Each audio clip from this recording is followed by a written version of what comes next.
Hello again, my friends, and welcome back to Welcome to Successville. We're already at episode 5, which is the midway point.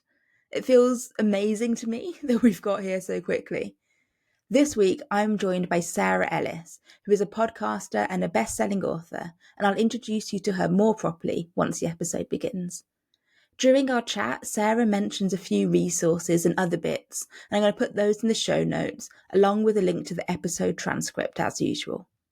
I will flag, when we recorded this, Sarah was in a little meeting room in a hotel, and the sound was really echoey, and it also kind of sounded like they were setting up for lunch in the next room. Lots of crashes, lots of clattering. So I've done what I can, because obviously, as well as hosting this, I'm learning how to edit and put together a podcast, and I'll be honest, it's not perfect, but that's okay. And maybe that's growth. Sarah is someone who I think of as majorly successful, and she feels like a real get for season 1, to be honest. So let's get right to her. Hello, lovely listeners. It's me, your friend and host, Sophie Williams, and this is Welcome to Successville, the podcast where every week I speak to a different successful guest and ask, what is success? How do you know when you've got it? And is it really all it's cracked up to be? This week, I'm thrilled to be joined by Sarah Ellis. Sarah is the co-founder of Amazing If, a company with a mission to make careers better for everyone. Together with her business partner Helen, she's the author of 2 Sunday Times best-selling books, The Squiggly Career and You Coach You. And I know actually that you've recently had 2 new books come out about workplace gremlins with the Pound Project, which is also very cool. Sarah and Helen are also the hosts of the podcast Squiggly Careers, which has had 4 million downloads, and their TED Talk, The Best Career Isn't Always a Straight Line, has been watched by almost 2 million people. Before Amazing If, Sarah's career included leadership roles at Barclays and Sainsbury's, before becoming managing director at creative agency Gravity Road. She's an alumnus of Harvard, London and Warwick Business Schools, where she got an MBA with distinction, and a qualified professional coach and mental health first aider. She's also the co-chair of the Mayor of London Workspace Advisory Board.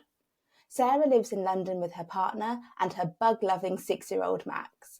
And you can follow her on LinkedIn to find free career development tools and at amazingif.com.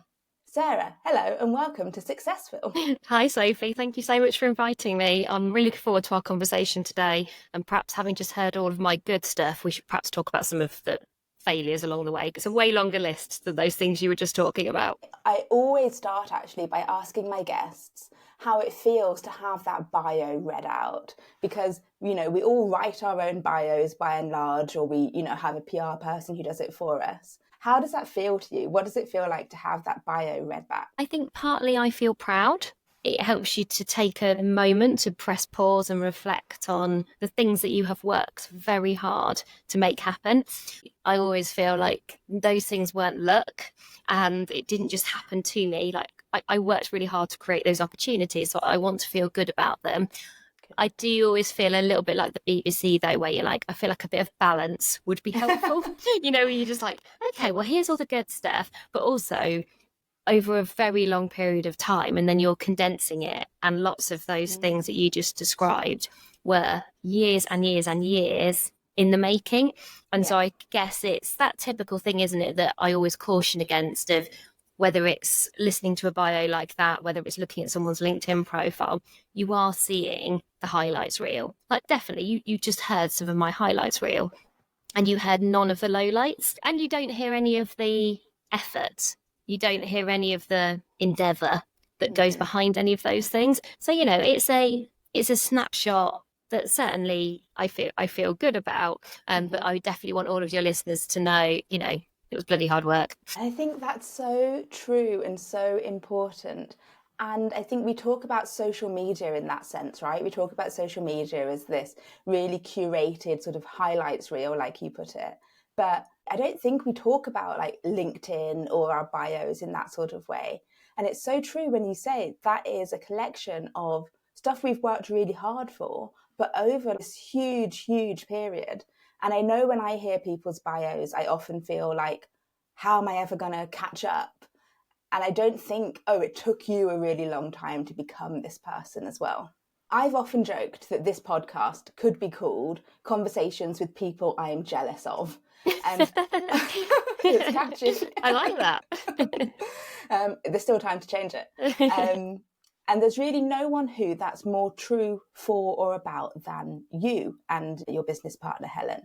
And I think that could sound like a bad thing, right? We're taught that jealousy is this bad thing and it's to be avoided, or at least not to be brought up at the top of a conversation with somebody. But when I do think of you and I do read out your bio, or I prepare for our conversation, or I even think, oh, I could invite her on my podcast, I do feel somewhere between this sort of in awe and a bit jealous of the things that you've done. And I don't think that is a bad thing. I think it means that from the outside, the stuff that you've done seems amazing. And to me, it's really interesting because I think we've actually done some quite similar things. We've both got books, but yours have been bestsellers. We've both done a TED Talk. We did them at the same time. And I'm really proud that mine has like 1.5 million views. Yours has almost 2 million at this point. We've both worked in advertising. I've been a COO, you've been an MD. So I'm really looking forward to our conversations because I want to pull back that curtain a little bit and I want to sort of find out what that feels like for you. I'm just worried you're going to end up being disappointed, Sophie. But I also think it's interesting your point around jealousy, because I agree. I mean, we don't want to compare ourselves to other people, because I do think everybody's career and journey in terms of the things that motivate them and what matters to all of us are different. So, of course, even though, like you said, on the surface, we might have some parallels, you and I will have made different choices about what's important to us and the things that we want to do and the compromises, because all of these things will call compromises along the way. And the thing that I often think about, because I am naturally a competitive person, which then does breed comparison, and I've worked hard to let go of this and to unlearn this, but I sometimes see things in a very like win-lose way, which is relatively unhelpful. It's too binary. That's probably because school feels a bit that way. You know, so you sort of learn it and then I sort of stuck with it. And I was in some environments, certainly in my early work life, that also felt quite like that. Yeah. But now what I try to do is when I look at people that I admire and, like you say, maybe they feel aspirational, I think it's often less about what they do and more now about how they do something. It's more about their behaviours. It's more about how they show up. And that's what I think I'm more interested in. And I think that's a more useful framing. Like I look at you and think, oh, Sophie's somebody who manages to challenge really constructively things that almost feel unchallengeable. You also epitomise for me this idea of clear is kind. So I don't kind of think, oh, I want to be Sophie, because I sort of go, well, I can only be me. But what I can do is learn from observing, from watching, from spending time with you and thinking, okay, well, how does Sophie do that? And what advice could she give me? I do always find that a helpful hint is like admire people because of how they behave, not because of the shiny objects that they might have. One thing that's really helped me is, I don't remember who or when, so that's useful, isn't it? But I remember someone saying that instead of being sort of jealous, and I'm not a very naturally competitive person, I'm very self-contained, and generally I'm just very happy being me and sort of getting on with my own stuff and not really worrying about other people. But when I am jealous of things like, and I think we'll talk about it a bit more, but like having a best-selling book is one of those like real milestone moments for a lot of people. The framing that I've learned to make that feel better and nicer for me is I can't wait till it's my turn. Because of course you're allowed to do that. And of course I'm really excited when people who I know have these milestones. And so whenever I do feel jealousy, which isn't very often for me, I try to think, I can't wait till that's my turn for that. Because I already know that I really think it's cool and something that, you know, I think I would be really proud of. So yeah. That's nice. Between I like that. us, we can find that nice balance. So you have mentioned briefly that you sort of had some ideas about success and about competition and about comparison from being a child. And the way that I generally start this podcast is by asking people about their relationship to success as young people. Because I think that is, as you say, that very first touch points that we have with the idea of success in our lives. So when you were a young person, did you have an idea of what success might be for grown-up Sarah? I don't think I ever thought about grown-up Sarah, other than I do remember having my hopes of being a ballerina dashed, because basically I was too big and being told that. I mean, that's a real child of the 80s and 90s, right? Where you're like clearly not thin enough to do the thing that you love. And I like loved dancing, like lots of different dance I did. I think for me, when I was at school, and I do think this is built into my DNA, because this wasn't my parents, they're not pushy parents, but I did want to do well, always. And so I did get good grades. And then the thing that I found is that where I wasn't as good, and actually I'm quite a spiky person, so where I'm good, I'm really good. And actually there are some things I'm really, really not very good at. And obviously at school, you've got a really wide range of things that you're doing. So I figured out, okay, well, if you want to do well in maths, which I was not naturally good at, I need to make sure that I sit a certain exam paper, because that makes it easier. I need to do well at coursework, because I know I'm not going to be as good at that exam. So I need to do really well in the coursework, and then that'll net out. So I end up kind of doing like well enough. I was never going to be incredible at certainly not that topic. I played a lot of competitive sports, and I always definitely wanted to win those. And most of my vivid memories from school are quite related to, like, I really remember losing the first tennis final that I was part of, and being so excited to be in that final, and absolutely bottled it. And then after that, winning 4 years in a row, and being like, I'm still so proud of that.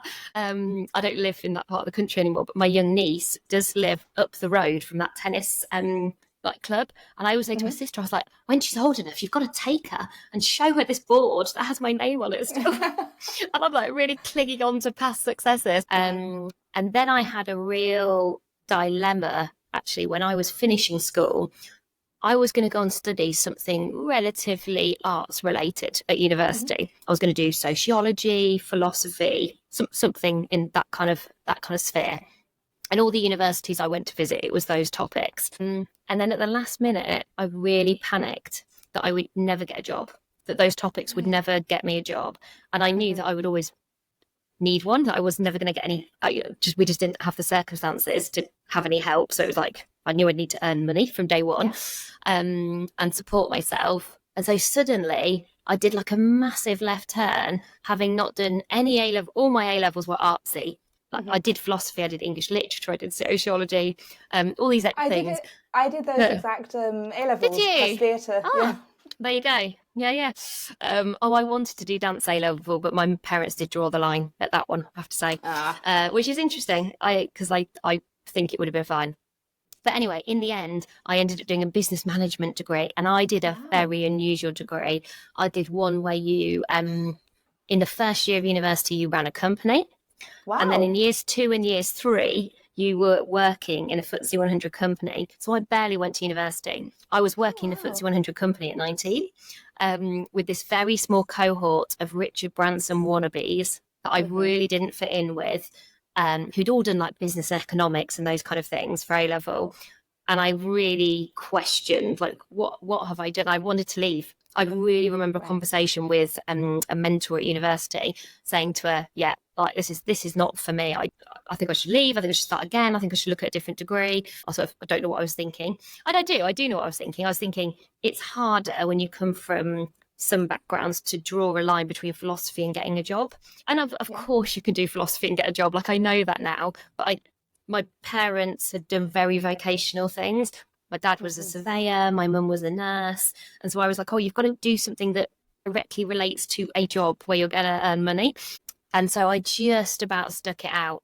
But hey, do you know what? I'm glad that I did, because that's where I met Helen. Is it? Mm-hmm. And we're going to talk a little bit more about Helen and your partnership and your professional life, and how it feels to have your successes in your professional life tied to someone else. But it's so interesting that you met so young, and your whole university story is so interesting. I had no idea. Just hearing that snippet, it sounds kind of like a success boot camp. It sounds as though you're getting these people and you're saying, here's in the same way as I imagine, like, going to a private school in the UK must be like, getting these people and saying, actually, we are setting you up to work in these businesses, to be important in these spaces. Oh, you were incredibly employable. So, there were pros and cons to that degree, definitely. But at 21, people were lining up to give you a job. Now, partly the economy was in a decent place at that time, so it was easier as a graduate to get a job. But even I know that people who did that degree after us, everybody wants you. Of course they do. You've spent 2 years working, and you've got the skills, you've got some know-how. So it puts you in a really strong position. I think the thing that you didn't get was life experiences. Right. Because you were at university so much and then working so much, you couldn't join any clubs, you couldn't meet anyone outside of that degree. And that degree did attract, as you can imagine, a certain kind of person, people who laminated their CVs, which one person genuinely did do that, which to this day, I will never forget. And Helen and I didn't get on that well. She was much more part of the crew, loved it, loved her degree time. She had a very different experience to me. I think it attracted extroverts, people who either wanted to sort of run massive companies or run their own massive companies. And I think I wanted to read books, basically. Yes. Or play sport at the same time. So read some books, play some sport, and that was not my experience. So yeah, it was interesting, but I don't sort of believe in regretting those things. I think you make the best decisions you can in that moment with what you know. And like I said, there were so many upsides. And I came back to some of the things that I didn't do in that moment later in life. Nice. Okay, great. And I think that's something that's often so missing from the conversations that we have about, but especially with young people. We sort of make it feel like now is now, and if you don't do the exact right thing now, your life is over. There'll be no time to go back and pick these things up. So I'm glad that you did go back and do some of those things later. And saying that you wanted to read books have obviously become this really huge and important part of your life. So listeners will probably know you best from your podcast and from your best-selling books, which we spoke about in your bio, The Squiggly Career and You Coach You, both of which became Sunday Times bestsellers, which I am very impressed by, jealous of, can't wait until it's my turn for. So as someone who has written several books myself and haven't got onto any list, I'd love to hear a little bit about your publishing journey, about how it came to be. Was it smooth sailing? Did you have ambitions like getting on bestseller lists from the very beginning? Yeah, so I think it's a really interesting sort of story of not being successful and being successful, because nobody wanted to publish that book. Nobody. So Helen and I went and spoke to loads of people about the Squiggly Career, and it was kind of a flat no. And so what we did was just say, okay, well, that's all right. We'll do some writing for ourselves. And we self-published a very early version of How to Overcome Your Confidence Gremlins.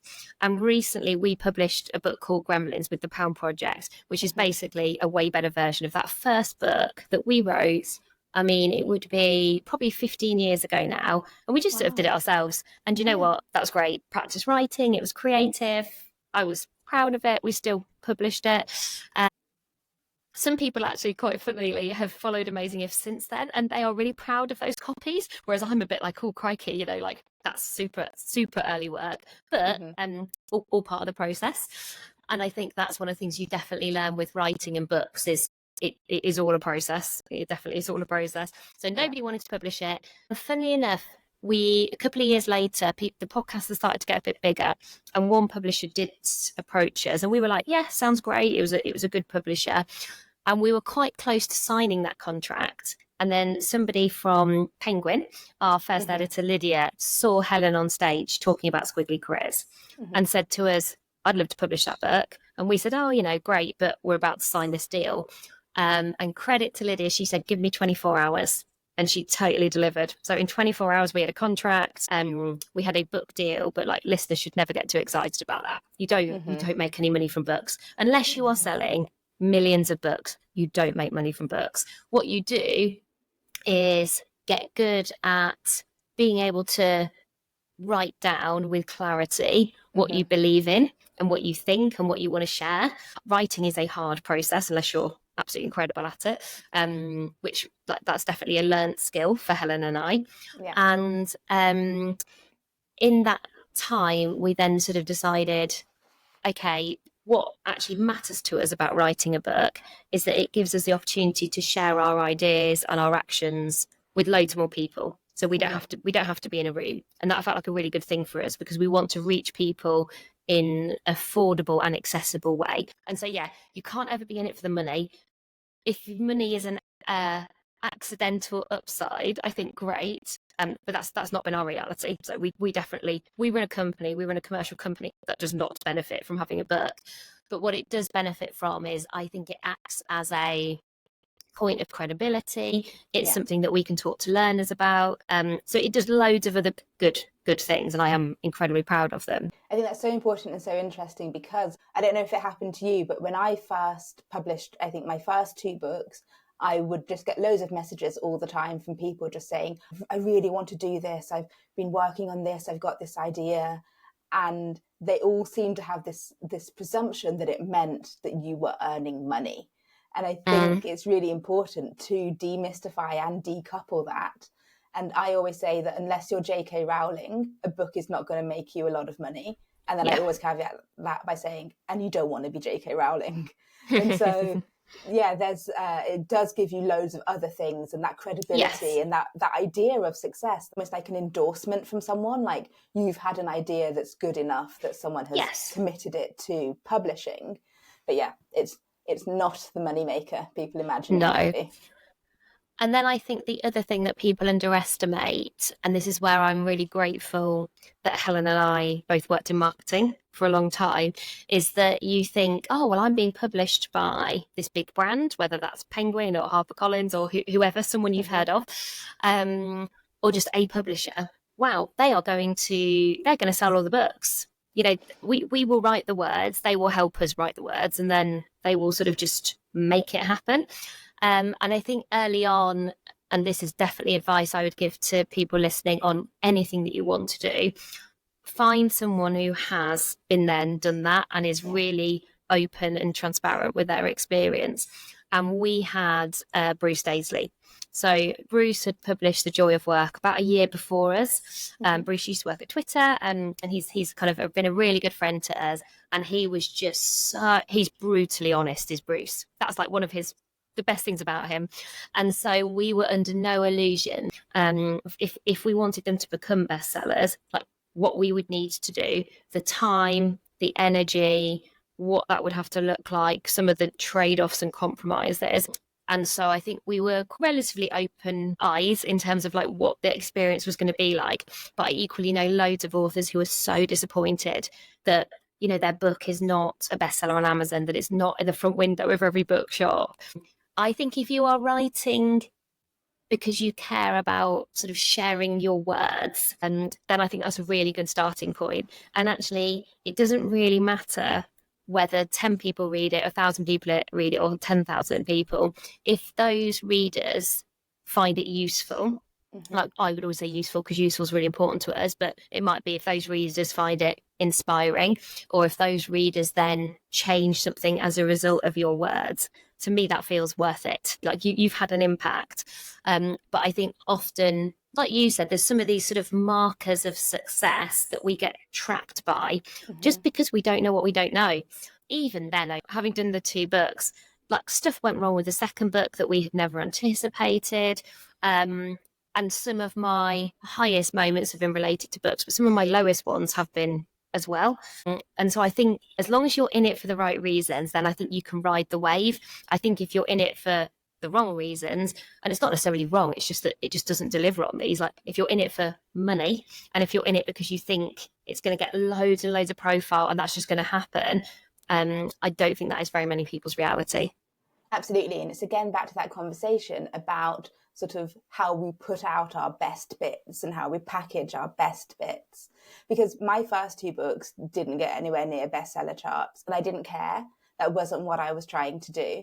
But then by the time I got to my 3rd one, I'd had enough conversations with enough people that I'd sort of taken on their ideals and their expectations and their hopes. And suddenly the only way that this third book of mine was going to be a success was going to be if it got on the bestsellers list. And I think it made it so much harder for me when it didn't, because I hadn't cared about that for the other two. I had just been really happy that I had been given the opportunity to write these words. And like you say, I hoped that, you know, they would help people to navigate things in a different and more hopeful way. I got really, really down when my third book earlier this year didn't make it like anywhere near a list. And when I say anywhere near a list, I mean it was probably just a couple of 100 copies away from that week. But that felt like such a crushing blow. And at the time, my agent said, okay, what does success mean to you? What can success be in terms of this book? And I just couldn't and didn't have any answer other than sales figures, because as much as anything else, books really are this kind of closed world. It's really hard for authors themselves often to get their sales figures, let alone to then be open about that and to have those conversations and to say, you know, it did lead to these good things, but it didn't lead to these other things I was hopeful for. Yeah, and it's so interesting. This is where I think getting an outside-in perspective is also really important. If you're feeling a bit stuck on success meaning one thing, because I look at that from the outside in as someone who's read that book and endorsed that book because it was so good, and that I don't say yes to doing that very often. Thank you. I feel like you have got a new term and a new way of thinking about progression that is that I can see it making its way into the mainstream. Like, I didn't hear people talking about the glass cliff. I didn't see articles about the glass cliff. I didn't hear organisations familiar with that phrase who can actually individually but also collectively make some of that change happen. And so, of course, your work is never done with these things. But what I definitely saw, and I still see, is that actually you have taken something so important and raised its profile in a way that can change things for leadership and for people. And I'm like, that's way more important than a bestseller list or not. And it's interesting, as somebody who does have two bestsellers, you know, like no one ever talks to us, or that's never a reason for working with us. Maybe it acts as a bit of a point of credibility. But it's not made a massive difference. Again, I think maybe people feel like it opens doors that weren't there before. I am pretty confident, being kind of very close to obviously what we do, all of the good stuff we have done would have happened with or without that bestseller title. Like, and also there are definitely some things that you have to trade off if you want that to happen. And, you know, sometimes I think you can really question whether it's worth it or not. And then what's interesting is someone like publishing with the Pound Project. The Pound Project don't sell through any sort of commercial outlets, basically through Amazon or Waterstones or wherever. And so there is no opportunity. You just cannot be a bestseller. So Helen and I were like, oh, this is really interesting, because that just cannot be a marker of success. It is much more about, are we proud of our work and our words? But yeah, I think it's sometimes helpful to, like you said, get that outside in perspective, and just to remind yourself, it feels important in the moment. Someone said to me, you should do a bit of mental time travel and think about how important do you think this will feel in 5 years' time? How important do you think this will feel when you're sitting on a park bench with your grandchildren or something, talking about what you've done and the difference you've made? Like, is that the thing that you're going to be talking about? And for me, I'm like, it's not. It won't be bestsellers. It will be like similar to you with Glass Cliff, that people talk about squiggly careers, that they use that they feel liberated by that idea, and that hopefully they can do better work because of it. We have had disappointments along the way. I just sort of try and think, fast forward, how important is this? Usually not as important as you imagine. And if it is important, try again. I once heard a really interesting Welsh swimmer talk about, you know, that whole thing of, you should try everything once. Her thing was, no, you should try everything twice. She's like, once is sort of not enough. If you do it once, you've not really learned enough. You're like missing out on quite a lot of learning. because she went cold water swimming, and I think the first time she was like, this is horrendous. And then she sort of went again, and then she was like, oh, actually a bit less horrendous. I actually feel quite good after this. And that was her second time. So her sort of prompt or encouragement has always stuck with me, like, try it twice. I've never heard that before, but I think that's such good and interesting framing, because, you know, we all have been like, this isn't my first rodeo. Because when it is your first rodeo, you don't know how to rodeo. No. And so, yeah, do it twice. So as you've mentioned a few times, you do a lot of your work, you write your books, you run your company with Helen. You're such an amazing, like, power duo. How does it feel to do so much of your work and spend so much of your life with a non-romantic partner, with a business partner who you are so thoroughly, to me from the outside, like, entwined with? It's probably been, maybe I have to say, sort of the second or third best decision of my life, because I have got a partner and I have got a son, so they probably have to go 1 and 2 for the official record. Helen knows she's pretty up there. It is the one thing I feel very lucky about, because as I said, we didn't click straight away. Helen is very different to me, and I think the more we've worked together, the more we've realised that is true. So Helen is very extrovert, I'm much more introvert. And there are times where that is very extremely obvious, where, like, sometimes she'll be out, like, partying or whatever, or kind of networking, if you want to reframe it in that way. And I'll just be so grateful that I don't have to go and that I don't have to do it. She's all about, like, small wins along the way. She's fast and she's pacey and she's a doer. I'm all about big goals to go after, and I'm reflective and a thinker and quite challenging at times in terms of, like, why we do things. And so we do bring a lot of difference. And I honestly think that's one of the things that means we are good at what we do. I think where we are very similar, though, is in our values and our ambitions. And that is the glue. I think that's the glue that sticks us together. And our number one value that we both have is achievement. Now, we actually define achievement in quite different ways, Helen and I do. It's a really core driver for us. And so I think if people really got a window into our world, if they sort of were a fly on the wall of Helen and I's week a lot of the time, I think the word that people would use is relentless.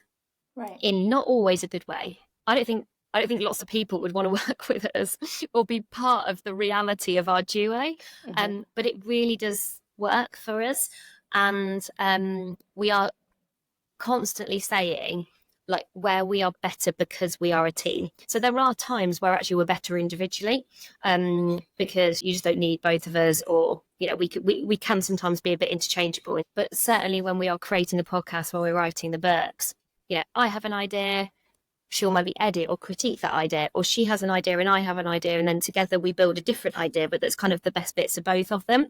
And so I suppose the thing for me is that I just know all of my best work comes because we work together. And even though I know I can do good stuff by myself, because of course you've had a career by yourself, as has Helen, but I think we found a real sense of kind of connection in this desire to just do really practical career development. And I think it probably is important that we were friends first for a very long time. So we had got zero desire to run a business. Neither of us wanted to do that. I think it just got to the point where we really enjoyed playing outside of our corporate jobs together, with this idea of career development. We were both in sort of big corporate jobs that were full on and quite stressful at times. And it was like an escape. And it was quite liberating to just go, oh, we can just make it up. We can just do what we want. And you can't just do what you want when you're in a massive company. And so I think we just enjoyed that. And at that time, and I do think it's sort of important to be realistic what you could do at different stages in your life, we'd got zero commitments. Yes, I got a partner, Helen got a husband, but we sort of, that was sort of irrelevant. Neither of us have got kids. We honestly spent our weekends like doing work, but it just didn't feel like work to us. She was renting a barn at the time, and we used to just put like massive post-it notes on the wall of this barn. She was renting a barn at the time. Yeah, she was. To live in. We've got pictures of it. She like lived in this like barn with like massive glass windows that we just used as if we were in like an office with like post-it notes going like, right, how do we rethink career development so that it's not a cliche, so it's much more accessible? You don't have to go to Harvard or whatever to get good quality learning. Mm-hmm. And we would just be planning it all. And then we just ran some workshops in London for our friends. We just started this thing called a podcast, but no one was doing a podcast at that time. And so we just had so much space to explore and play, and it just didn't matter if it works or not, because actually what mattered, success at that moment, was like each other. Just success was just like being together, creating together. And then it goes in different directions, and you start to make some tougher decisions about, like, is this something you want to spend more time on, or actually does it work as it is today?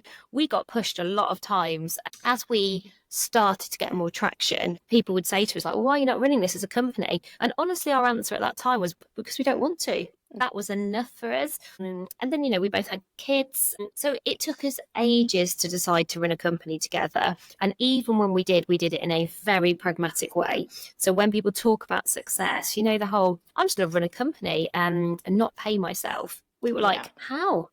Who does that? No one. Like, well, we're not going to, that's for sure. Mm-hmm. So by that point, we'd got big mortgages, you've got massive childcare costs. So we were like, well, we can only do this if it's going to be viable, like financially viable. So Helen left her job at Microsoft first, and we knew we could pay her for a year. So I was like, well, she's sort of got a year to make this work. Yeah. Obviously, I got jealous. Talking about jealousy, I was like, I want to do it. It looks really fun. But as soon as she was in it, she started to kind of create opportunity. And then I definitely didn't leave my role until 9 or 12 months later. And then I sort of joined her. It all felt like it was going brilliantly. And again, just to put a bit of context on success, January 2020, we've got a brilliant year planned of work. Companies were approaching us proactively. Our first book went in to be a Sunday Times bestseller. 10 weeks later, the pandemic hit, and all of our revenue disappeared in like 3 days.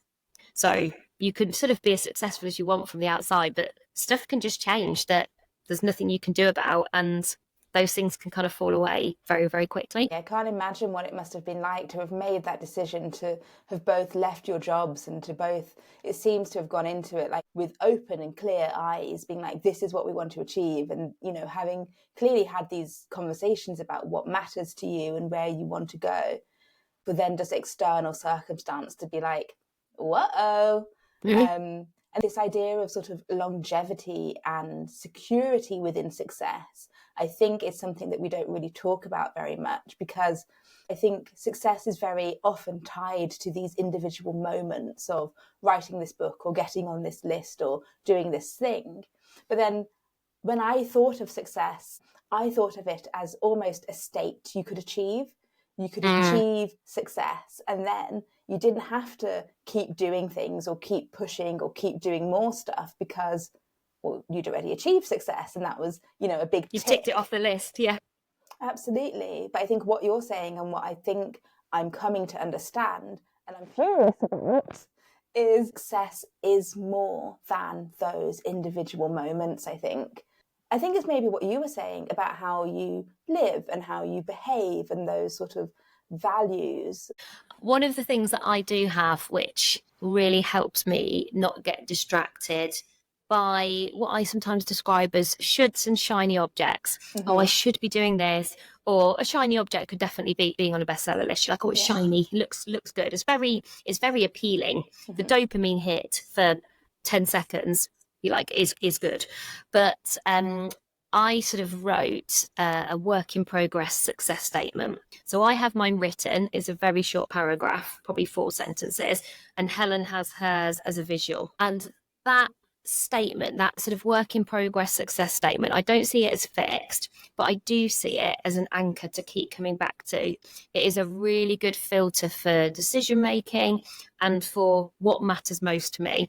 And so within those sentences, I do have a sentence around how do I see my work fitting with the rest of my life, like with my friends, with my family. So I have a sentence that says something like, it matters to me to be there for the moments that matter for my friends and my family. So I use this moments that matter as a way of thinking about how I'm spending my time. So I am not the more present partner out of me and my partner looking after our son, Max. My partner does way more of the day to day. But I do try to be there for the moments that matter, whether it's for my 7-year-old, whether it's for my friend who's just had a baby, whether it's for my family if they're having a kind of tough moment. So I can't be there all of the time because the sort of work that I do and the choices that I make about work, but I do try to be there. And I just decide, obviously I'm just deciding what those moments are, but I know what they are and I can feel it and I can sense it. And I know that when I'm getting it wrong, when I'm missing those moments, that means something's kind of out of kilter. And so I do find having this view of success that has come from you. It's not come from anything external. It's you deciding. It's you making a very active choice. And when we make a choice about something, we feel very differently to it and about it versus if it's choices that feel like they've happened to us, that someone else has told us. And so I think for a while, probably in my earlier career, I was a bit like, well, this is what the success should look like. It should be climbing the ladder. It should be an impressive job title. It should be earning a certain amount of money. And then you start to realise, of course, there are some enoughs. Of course, you need to have enough money. You don't want it to be stressful. But being able to use your strength, being able to kind of have your values as part of the work that you do, just like writing some things down that are the most important things for you. Like in mine, it talks about learning and ideas. I actually obviously haven't worked in career development for most of my career, but I have always worked in areas where I can have ideas. That's probably the most important thing for me in the work that I do. Way more important than career stuff, just the ability to have ideas, to start stuff. I like creating. And so that's what really matters. So I'm never going to do a job where I'm making something better that already exists. I'm never going to be the right person for that. I love variety. I don't want any 2 days to be the same. That would be my partner's nightmare. He loves ritual, routine, rhythms, those kind of things, which lots of people do. Whereas I love the fact that every day this week, there's no 2 days that look even vaguely similar. And that is really motivating for me. So again, if you're saying no to things, which can be way harder than what you say yes to, if you've got something like that, it's much easier to turn things down. Like I remember turning down a job, and it's quite topical at the moment, for the Body Shop. And I remember thinking, oh, I loved Anita Roddick. I loved what the Body Shop stood for, especially growing up. And I remember going for a role there and just being like, this would be amazing, having a really good conversation with them. But they were very clear that at that time, that I couldn't work a 4-day week. And that was one of my must-haves as part of my success statement at that moment, because I was doing 1 day Amazing If, 4 days in a job. And so I really didn't want to turn that down for loads of reasons. But ultimately, I knew that it didn't matter how good that job was. It mattered more that I'd got a day to keep creating Amazing If with Helen. Even if that never became a business, it was just like, it made me so happy. And so obviously you're tempted for a moment, and I was like, oh, this does sound really good. But then to be able to actually say, oh, like, thanks but no thanks, and to know that that's the right thing for you. I think if you're just trying to ask your brain to do that, to hold all of those insights about yourself, that's quite hard work. So I think having something that you can just keep looking at in those moments where things might feel a bit complex or a bit messy or a bit overwhelming, I think it's incredibly useful. I think that's amazing. Often when people are at work, they've got sort of development plans and things that they want to achieve, like within the context of that job, in order to get to a pay rise or get to a promotion or get to that sort of, next thing that they're trying to do. But having just like, this guiding idea about success for yourself that you keep and you refer back to, that's amazing. Okay, listeners, we need to do this. We need to. Well, you can have mine if you want. If you want to share that with your listeners, I'll give you a link to it. Sometimes it's quite useful to read someone's, and obviously mine will be very different to everybody listening. And I'll send Helen's vision board as well, because we don't mind sharing them, just so that people can see some examples. Because sometimes as well, you can read them and be like, well, not that. Like I definitely wouldn't. But that's just as helpful to know what success isn't, as well as what it is. Like I was doing a similar exercise this morning with loads of people who were sort of coming up towards potential retirement. And so actually them thinking about, what does success mean for me at this stage in my career? Really fascinating. And for loads of them, it's not that different to what it meant in work. It's just they're going into a different stage, so it might just show up in a different way. I don't think at 80, my values will be that different. Well, No. I think those things stay pretty core. I can't suddenly imagine not being motivated by achieving, and not wanting variety. I still think and ideas. I still think I want those things in my life. What that looks like, I suspect at 80, just might look a little bit different. Yeah. It's so smart, I think, to have it tied to just like who you are intrinsically as a person. These are my values. And so my success is embodying those. Yeah. And if you do something that goes against those values, however good someone might tell you that is from the outside, if that doesn't feel good to you, that's never going to make you feel like a success. The one thing I would say, and I think you'll appreciate this, Sophie, is that takes confidence. Mm-hmm. Doing what we have just described does take self-belief and confidence, because you might have other people telling you other things are important. And if you're listening at the moment and your gremlins, those beliefs that get in your way, are shouting quite loud, it is hard to do what we've just described. So it is much easier to do everything that we were just talking about from a place of feeling good about kind of who you are. Mm-hmm. You know, like feeling like you're valuable and you're useful to the world. If you are listening to this and life feels harder, and everybody has those moments, then I think just my suggestion is like, just don't be too hard on yourself to feel like you should know all of the answers. This is not about going, oh, I should have clarity on everything all at once. I always think 10% more clarity is better than where you were before. And so even if you just wrote down one thing that's important to you about the work that you do, or write down 3 things that you'd like to be true in 12 months' time that isn't true today. If what we have just described feels a bit overwhelming, make it easier, and never apologise for doing the easy version initially if that moves you forward. You're so smart. See, this is why I wanted you to come and chat with me today. I was going to talk to you about your TED Talk, but we're running a bit short on time. So what I'm going to talk to you about actually is the confidence that you must have had, and the sort of ability that you and Helen have had together to really champion and bring forth this idea of a squiggly career. Because I think for so long, so many of us have been taught that success is all about our professional lives. And our professional lives have always, I think, been framed as a climb, a really linear climb up a straight ladder to get from here to as far up there as you can. And I think one thing that I really love about your work is that redefining of success from this climb up a ladder to a much more sort of squiggly, sideways, connection building, community building sort of piece. And so we often have people who send us little voice messages about their successes. So I'm going to play one in now, and then we can discuss it. Hi, Sophie and Successful guest. My success story is a little bit of a different one. I have come to the realisation that the industry I am trained in and have worked in for over 10 years now is not what I want to be doing with my life.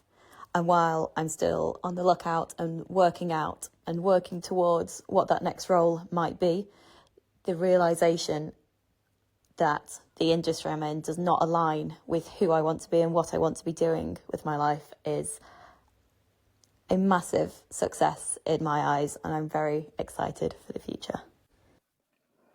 So just to give a tiny bit more context, I know that that's someone who has spent a career working in automotive and has now realised that they love creative, and books in particular is what they want to be spending their time doing. And the reason I chose that particular voice message for you is I think it is such a championing of all of the things that you talk about and you believe. And I think it is so brave to say, I've dedicated my professional life to this so far, and now I'm going to change it. And what I particularly love about listening to that person, and well done them for doing the hard work that means they've got to that point and could communicate that with such clarity, is I think often when you are transferring your talents or changing your career in some way, there's a real temptation to focus on the sunk costs. Like, oh, but I had all these skills that were maybe quite specific, all these relationships in these other places. And it feels like starting again or being a beginner in any context feels daunting. But I think just listening to that, the reason that's such a success is actually that's never true. All of your experiences will add up to useful things for wherever you're going. You're not starting again. You're taking all of those talents with you, all of those skills and strengths. You might be using them in a new way. So she used to use them in automotive. She'll now bring all of her creative thinking, all of her energy, her clarity of communication that we just heard. She'll bring all of those things to where she goes next. And again, I do think that takes a bit of confidence. And the one thing that we know about doing things differently from kind of what you've done before is it so rarely happens overnight. So as she was describing that, I felt like she was describing a process that hasn't happened between like a Monday and a Friday. She's really thought about this. She's been considered. She's been intentional. We talk about having like a create, not wait mindset. Like I feel like she had really kind of created that clarity and also those opportunities. And it's often a series of small parts of kind of self-awareness and action that gets you to where you're going rather than one massive leap. I often think doing something different feels like, oh, that's going to feel like I literally jumped across a kind of chasm of like over here to over there, and that was massive, and I've got to do all of that at once. But we do know from the research around doing something different in your career that's actually very rarely a successful strategy. Much more successful strategy to like try before you buy, basically try before you apply, create some new connections, dip your toe in. So again, if you are thinking about doing something differently, I always encourage people to kind of get as close to the reality of that before they make that move as they can. Build up the knowledge, build up some new communities, start to figure out how what you've got is useful for where you're going. Because I could think exactly the same. I've got zero experience running a company. I worked in corporate responsibility for a big PLC. So different to what I do today, but then in some ways not as different as you imagine. Like I use so many of those skills and strengths still. If people listening are like, well, what are my transferable talents? I always say to somebody, forget your what's, like what you do day to day. So what Sophie's doing, she's like interviewing now, like she's got podcast interview skills. Well, how does Sophie get her job done? Well, the reason that I'm here today is that Sophie creates really positive connections and she's curious and she stays in touch. And you're like, that's a transferable talent, right? If you did a completely different job tomorrow, you can take that with you. You might not be doing a podcast interview, but you can still create those meaningful connections. So I think it's often our house that stands us in really good stead when we're thinking about doing something a bit different. I think you're a genius. I'm really pleased that I'm jealous of you. I'm really pleased that I'm jealous of you because that means you're in my life and that means that you are someone who I get to listen to and who I get to learn from, because I think the things you say are so smart and so insightful. I just want to ask a couple more questions before we wrap up. And the first of those is, are you good at celebrating your own successes? Yes. Good. I think I am. And I think part of that is I am future facing. Some of us are more past facing, so quite nostalgic. Some of us are very present and some of us are slightly more future facing. You probably have a natural sort of time horizon. So I am naturally future first, then present, then past. I'm not very nostalgic at all. Helen, my co-founder, very present, like very in the moment. I've really struggled to get her to look ahead.